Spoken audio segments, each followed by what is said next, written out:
So hello everyone welcome back to CHS classes. देखो बहुत पिला अपेक्षा कर रोते कि मे 15 रे प्लस टू रिजल्ट प्रकाश पाइब बोली, किंतु पिला देखु तुम मे 15 रे तुम प्लस टू रिजल्ट बाहरनी। मे मे नुहे शेष सप्ताह रे तुम जुक्त दी फल प्रकाश पाइब बोली। ए नहीं एबे नोटिफिकेशनटा आसी पिला देखु मु कहि कौन कौन आज डिटेल्स ता आगुरी पिला जो मैंने जो चैनल को नुआ आसु चैनल को सब्सक्राइब कर रखु। प्रत्येक वीडियो एमती सब प्लस टू रिजल्ट बाहर मु आपण मान पाखक पहुँचाई देवी।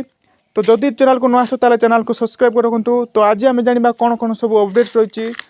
चलो आज आम डिटेल्स जाना। चलते वीडियो को डेट न करी मे शेष सप्ताह जुक्त दुई परीक्षा फल प्रकाश पाइब।